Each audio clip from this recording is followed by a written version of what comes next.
नमस्कार विद्यार्थी मित्रो. XYZ लिमिटेड हा जो प्रॉब्लेम आहे तो मी तुम्हाला आज सोडवून देत आहे. त्याच्यामधील debentures account, sinking fund account आणि सिंकिंग फंड इन्व्हेस्टमेंट अकाउंट हे 3 अकाउंट मी तुम्हाला या ठिकाणी तयार करून देतो आहे. नंतर दुसऱ्या टप्प्यामध्ये discount on issue of debentures account, loss on issue of debenture account आणि premium on redemption of debenture account हे अकाउंट आपण तयार करणार आहे. आता पहिली जी एंट्री झाली इश्यूची त्याच्यामध्ये bank account debit 95,000, discount on issue of debenture account 5,000, loss on issue of debenture account 4,000, to debentures account 1,00,000, to premium on redemption of debenture account 4,000 अशा पद्धतीने ती एंट्री झालेली आहे. आता त्याचं पोस्टिंग जे आहे लक्षात घ्या. त्याच्यामध्ये बाय बँक म्हणजे डिबेंचर अकाउंटच्या जर डिबेंचर अकाउंट जर बघितलं त्याच्या क्रेडिटला बाय बँक 95,000, नंतर discount on issue of debenture account किती आहे 5,000 अशा पद्धतीनं त्याचं पोस्टिंग होतं आहे लक्षात घ्या. नंतर ही झाली इश्यूची एंट्री. आता सिंकिंग फंड मेथड जे आहे लक्षात घ्या. या सिंकिंग फंड मेथडमध्ये प्रत्येक वर्षी प्रॉफिटमधून ठराविक रक्कम बाजूला काढली जाते. आता या ठिकाणी प्रत्येक वर्षी 10,000 रुपये बाजूला काढले जातात लक्षात घ्या. Amount set aside for redemption of debenture. आपण हे एंट्री मी तुम्हाला लिहून दिली आहे. काय एंट्री आहे? Profit and loss surplus account debit to sinking fund account credit. त्याचं पोस्टिंग इथं झालं आहे बघा. सिंकिंग फंड अकाउंटच्या क्रेडिट साईडला profit and loss surplus account किती 10,000. नंतर पहिल्या वर्षी जेवढी प्रॉफिटमधून रक्कम बाजूला काढल्या तेवढी इन्व्हेस्ट केली जाते लक्षात घ्या. आता इन्व्हेस्ट जे आहे ते किती केलं 10,000 रुपये. मग त्याची एंट्री काय होणार? Sinking fund investment account debit to bank account. किती तारखेला? त्या वर्षाच्या अखेरीस 31/3/2016. किती अमाऊंट आहे लक्षात घ्या 10,000. ठीक आहे. पहिल्या वर्षी पहिली एंट्री इश्यूची केली आपण, त्याचं पोस्टिंग केलं. दुसरी एंट्री कोणती केली तर प्रॉफिटमधून रक्कम 10,000 बाजूला काढल्याची आणि तिसरी एंट्री केली इन्व्हेस्ट केल्याची. आता हे वर्ष संपल्यानंतर हे अकाउंट सगळी क्लोज करायची आणि त्याचा बॅलन्स पुढे ओढून घ्यायचा. आता हे आपण डिबेंचर अकाउंट क्लोज केलं बघा. सुरुवातीला बॅलन्स किती आला 1,00,000. क्लोजिंग आहे लक्षात घ्या. क्लोजिंग 1,00,000 आहे. तो परत ओपनिंग 1/4/2016ला कुठे गेला? ओपनिंगला. किती 1,00,000. तसंच sinking fund account closing balance किती निघाला याचा 10,000 आणि तो परत ओपनिंगला 1/4/2016ला कुठं आला? क्रेडिटला आला. नंतर तसंच sinking fund account, sinking fund investment account त्याचा बॅलन्स निघाला 10,000. आता क्लोजिंग बॅलन्स जर क्रेडिटला निघाला असेल तर तो ओपनिंग कुठे येतो? डेबिटला आला बघा. डेबिटला किती आहे तो 10,000 झालं. आता पहिल्या वर्षाचं अकाउंटिंग आपलं पूर्ण झालं. दुसऱ्या वर्षाच्या सुरुवातीला लक्षात घ्या. आता आपण सुरुवातीचे बॅलन्सेस काढून घेतलेत. डिबेंचर अकाउंटचा 1,00,000 आहे. सिंकिंग फंड अकाउंटचा बॅलन्स किती आहे 10,000 आहे. आणि सिंकिंग फंड इन्व्हेस्टमेंट अकाउंटचं ओपनिंग बॅलन्स किती आहे 10,000. दुसऱ्या वर्षी पहिली एंट्री होते इंटरेस्ट मिळाल्याची. आता ही 10% गव्हर्नमेंट सिक्युरिटीमध्ये याची नोंद केली आहे, म्हणजे इन्व्हेस्टमेंट केलेली आहे. त्यामुळे याच्यातून व्याज किती मिळणार आहे बघा बरं 10%. आता कशावर काढायचं आहे? इन्व्हेस्टमेंट अकाउंटचा जो बॅलन्स आहे 10,000 त्याच्यावरती 10% किती येते 1,000. आणि त्या 1,000ची एंट्री काय होते? Bank account debit to sinking fund account credit. या ठिकाणी आहे बघा. Bank account debit to sinking fund account credit किती 1,000. नंतर प्रॉफिटमधून बाजूला काढल्याची एंट्री 10,000. एंट्री काय? Profit and loss surplus account debit to sinking fund account credit किती आहे बघा बरं 10,000.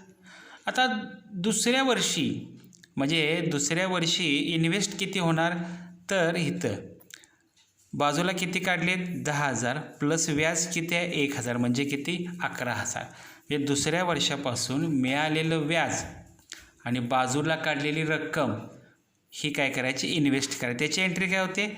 Sinking fund investment account debit to bank account credit किती बघा बरं 11,000 रुपये. किती 11,000 झालं. दुसऱ्या वर्षाच्या एंट्री संपल्या. आता कुठला अकाउंट क्लोज करायचं? Sinking fund account. बॅलन्स किती निघतोय त्याचा? 21,000. किती निघतोय? 21,000. 31/3/17ला तो परत ओपनिंगला. आता इथं थोडंफार काय झालं आहे, एका पेजमध्येच बसवलं आहे आपण, त्यामुळं हा बॅलन्स जो आहे तो 1/4/17ला कुठे येतोय? सिंकिंग फंड अकाउंटच्या क्रेडिटला आहे. बघा इथं आहे बघा तो. किती? 21,000.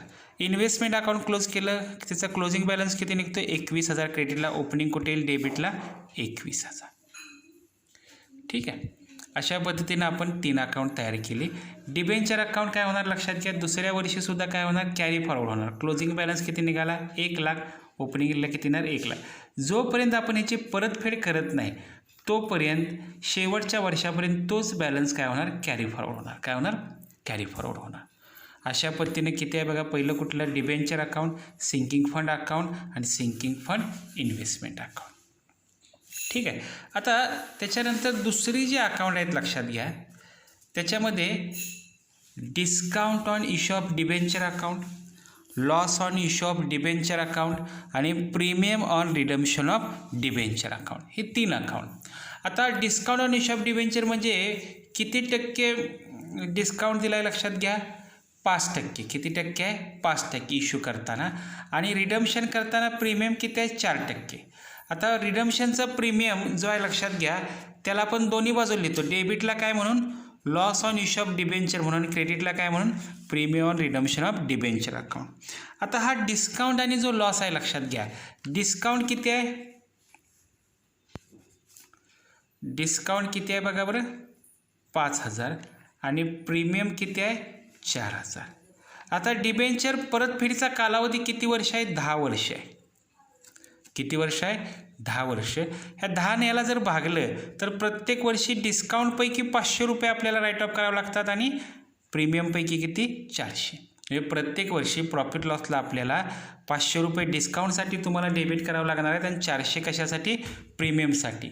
आणि त्यासाठी आपण कुठला अकाउंट तयार केलेला आहे? Loss on issue of debenture. ठीक आहे. आता याच्यामध्ये त्याचं पोस्टिंग केलं बघा डेबिटला इश्यूचं 5,000 आणि loss on issue of debenture किती? 4,000. त्याला अपोजिट अकाउंट घ्यायचं. आता प्रीमियम लॉसला अपोजिट अकाउंट होतं premium on redemption of debenture किती? 4,000. आता नंतर आपण एक कॉमन एंट्री केली आहे बघा. काय? Profit and loss statement account debit to discount on issue of debenture किती आहे बघा बरं? 500.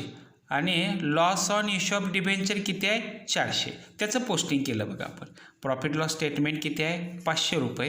प्रॉफिट लॉस स्टेटमेंट किती? 400.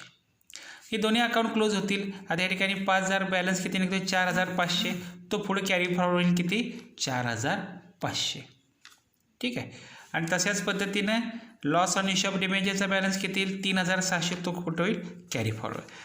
आता दुसऱ्या वर्षी लक्षात घ्या, दुसऱ्या वर्षाच्या अखेरीसुद्धा profit loss statement account debit 900 to discount on issue of debenture किती? 500.